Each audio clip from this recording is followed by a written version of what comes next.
दोस्तों एक बार फिर से आप सभी का स्वागत है आपके अपने YouTube चैनल जिसका नाम है एसएन सक्सेस क्लासेस। तो आज की क्लास में आपके लिए लेके आए बहुपद से रिलेटेड और क्वेश्चन। जैसा कि हमने अपनी पिछली क्लास में डिस्कस किया था कि बहुपद के शून्य कैसे निकाले जाते हैं, उनमें संबंध की जांच कैसे की जाती है, तो इसी से रिलेटेड एक और क्वेश्चन हम समझते हैं। आइए कैसे करना है वो देखते हैं। क्वेश्चन आपके पास है we square plus 4√3v minus 15। इसके सबसे पहले आपको शून्य निकालने हैं, फिर जाँच भी करनी है। तो जाँच करने के लिए सबसे पहले हम इसमें देख पा रहे हैं कि वैल्यू आप देख रहे हैं माइनस का 15। दो ऐसी वैल्यू आपको लानी है जिन दोनों का प्रोडक्ट बनाए तो 15 रहे और उन्हीं दोनों वैल्यू को माइनस करें तो 4√3 है। तो वो वैल्यू क्या हो सकती है दोस्तों? वो वैल्यू होंगी 5√3 और √3। यदि इन दोनों का प्रोडक्ट बनाते हैं तो बनता है 15 और 5√3 में से यदि √3 माइनस होता है तो आपका आता है, क्या आता है फ्रेंड्स? 4√3।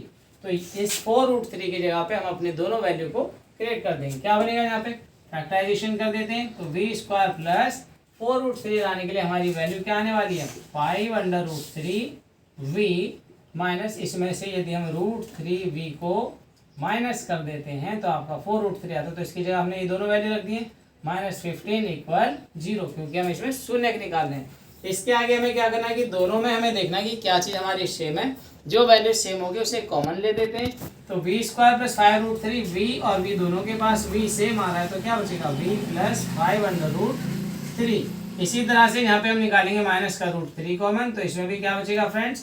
v, क्योंकि हमने माइनस कॉमन निकाला है तो ये आपका बनेगा प्लस, क्या बनेगा?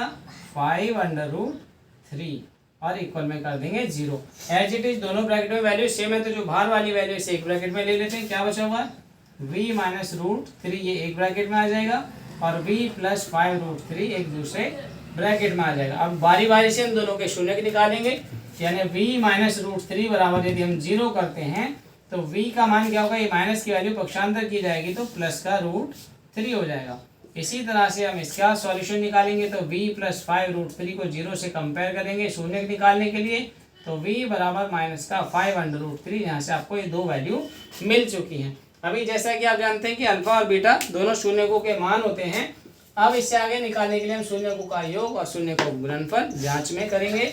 तो सबसे पहले हमारा जो क्वेश्चन है हम इसकी तुलना करेंगे एक इक्वेशन से, ax² plus bx plus c = 0 से इसका कंपेयर करेंगे, जिससे हमें मिलेंगे a, b और c के मान। तो a का मान आप देख पा रहे हैं इसके साथ कोई नंबर नहीं है तो यहाँ पे क्या है? 1। b का मान v के साथ क्या देख रहे हैं आप यहाँ? 4√3। तो ये जो 4√3 है ये आपकी b की वैल्यू है, 4√3। और देन c की वैल्यू आप देख पा रहे हैं ये न्यूमेरिकली वैल्यू माइनस का 15। ओके फ्रेंड्स, अब यहाँ पे हमें जांच करनी है तो सबसे पहले हम जांच करने के लिए करेंगे शून्यकों का योग।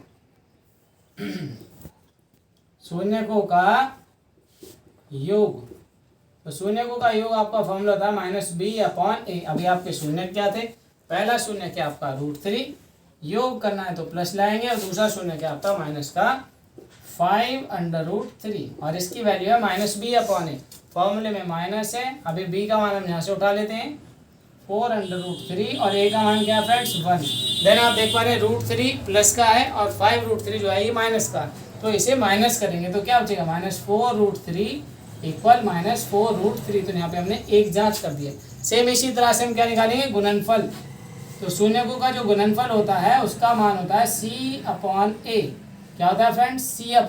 तो दोनों शून्य जो है इन्हें गुणा में ले दो। पहले शून्य का मान है √3 और दूसरे शून्य का मान है माइनस का 5√3। और इसी तरह से यहाँ पे हम c का मान उठा लेते हैं। c की जगह पे आपको क्या रखना है? माइनस का 15 और a की जगह पे 1। दोनों का जब आप प्रोडक्ट बनाएंगे कि √3 जब -5√3 में मल्टीप्लाई करेगी तो सबसे पहले प्लस की मल्टीप्लाई माइनस में माइनस होता है और 5√3 × √3 क्या बनता है फ्रेंड्स? माइनस का 15 = -15। यही हो गया आपका आंसर। तो आइए दोस्तों अपनी वीडियो को आगे बढ़ाते हुए कुछ और क्वेश्चंस को सॉल्व करते हैं। इस क्वेश्चन को आप देख पा रहे हैं कि इसमें बताया गया है कि द्विघात बहुपद इस बार आपको ज्ञात करना है, जिसमें आपको शून्यकों के योगफल और गुणनफल आपको दिए गए हैं। यानी कि इस बार क्या है कि इस बार क्वेश्चन में आपको शून्य ऑलरेडी आपको गिवन है कि शून्य के साथ साथ आपको बताया कि शून्यकों का योगफल, यानी ये जो पहली वैल्यू है ये शून्यकों का योगफल और जो दूसरी वैल्यू आपको दी गई है ये शून्यकों का गुणनफल है। तो आपको करना क्या है? इसमें केवल द्विघात बहुपद ज्ञात करना है। तो फ्रेंड्स इसके लिए आपको एक फॉर्मूला बस अपने माइंड में रखना है, बहुत ही इजी फॉर्मूला है और उस फॉर्मूले को यदि आप ध्यान में रखेंगे तो बहुत इजीली आपको भी द्विघात समीकरण बना सकते हैं जब आपको शून्यकों का योगफल और गुणनफल दिया हो। वो फॉर्मूला क्या है? फॉर्मूला है दोस्तों एक्स स्क्वायर माइनस शून्यकों का योगफल इंटू एक्स प्लस शून्यकों का गुणनफल। इसको आप दूसरे तरीके से समझ सकते हैं फ्रेंड्स, जैसे कि एक्स स्क्वायर माइनस शून्यकों का योगफल आपने पीछे पढ़ा था अल्फा प्लस बीटा भी कर सकते हैं into x plus alpha into beta, जो कि शून्यकों का गुणनफल होता है। इन दोनों में से किसी भी फॉर्मूले को आप ले सकते हैं, दोनों का मतलब तो सेम ही है, बस इसमें क्या करना है आपको वैल्यू पुट करनी है। जैसे क्वेश्चन बताया कि शून्यकों का योगफल क्या 1/4, तो जहाँ योग आ रहा है वहाँ आपको 1/4 लगाना, और जहाँ गुणनफल आ रहा है वहाँ क्या लगाना -1। तो बना दीजिए इक्वेशन एक्स स्क्वायर माइनस क्या बनने वाला है फ्रेंड्स 1/4 एक्स, और यहाँ पे प्लस है लेकिन आपका ये माइनस बना हुआ है तो क्या बनेगा -1 = 0। अब जैसे कि फ्रेंड्स आप देख पा रहे हैं कि इसमें दो वैल्यू तो पूर्णांक रूप में लेकिन एक है फ्रैक्शन फॉर्म में। इसे सॉल्व करने के लिए हम इसका एलसीएम निकालेंगे। तो एलसीएम जब हम इसका निकालेंगे तो आपका क्वेश्चन जो है वो बड़ी आसानी से सॉल्व होगा। कैसे करेंगे इसे, डायरेक्टली मैं बता रहा हूँ कि जिस वैल्यू में नीचे कोई वैल्यू नहीं वहाँ 1 माना जाता है, तो जो ये नीचे वाली वैल्यू बारी बारी से इनके साथ प्रोडक्ट बना देगी, यानी कि इसके साथ 4 आ जाएगा तो क्या बनेगा 4x² देन माइनस का 1 × x क्या बनेगा फ्रेंड्स x बनेगा, और यहाँ पे 4 से ये 1 प्रोडक्ट बनाएगा तो माइनस का 4, और जब 4 इस 0 में करेगा तो यहाँ पे बन गया 0। ये बन गया आपका आंसर। सेम इसी तरह से हम इस दूसरे वैल्यू को लेंगे। इस दूसरी वैल्यू में भी हमें क्या बता रखा है कि यहाँ पे √2 जो है ये शून्यकों का योगफल है और गुणनफल है 1/3। इसे भी सेम इसी फॉर्मूले से कर लेते हैं फ्रेंड्स।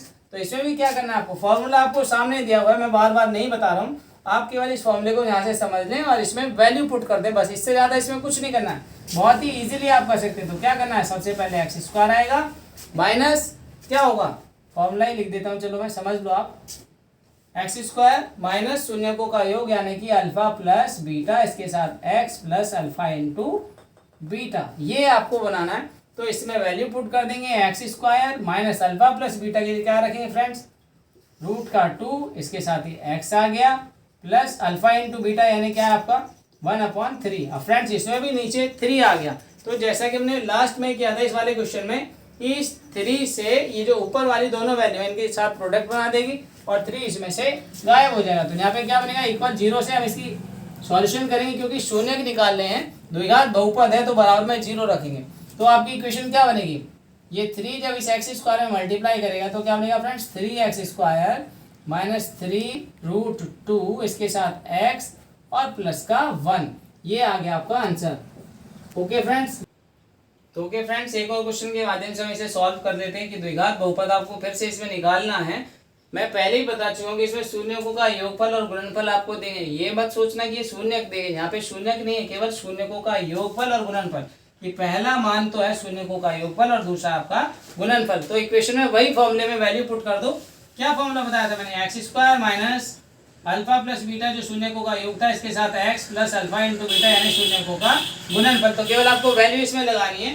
तो x², अब यहाँ पे माइनस है और यहाँ पे पहले से ही आप देख रहे हैं माइनस, तो माइनस इंटू माइनस क्या बनने वाला है फ्रेंड्स, यहाँ पे प्लस बनेगा 1/4x, और यहाँ पे अल्फा इंटू बीटा की जगह पे आप क्या रखने वाले हैं 1/4 रखने वाले हैं। जैसा कि हमने पीछे भी बताया था आपको कि जब दोनों वैल्यू में नीचे डिनोमिनेटर है और एक वैल्यू सिंगल आ रही है तो यहाँ पे एलसीएम लेके हम इसे सॉल्व करेंगे ताकि तीनों वैल्यू इक्वल हो जाए, क्योंकि हमें बनाना द्विघात बहुपद। तो क्या होने वाला है फ्रेंड्स की जो 4 है ये इसके साथ आ जाएगा, तो यहाँ क्या बनेगा 4x² प्लस यहाँ 1 × x बनेगा प्लस 1, और ये दोनों 4 यहाँ से चले जाएंगे। तो ये आपकी इक्वेशन बनेगी। आई होप फ्रेंड्स वीडियो आपको समझ में आई होगी, अच्छी लगी होगी। वीडियो यदि अच्छी लगी तो इसे लाइक करें, हमारे चैनल को सब्सक्राइब करना ना भूलें। धन्यवाद।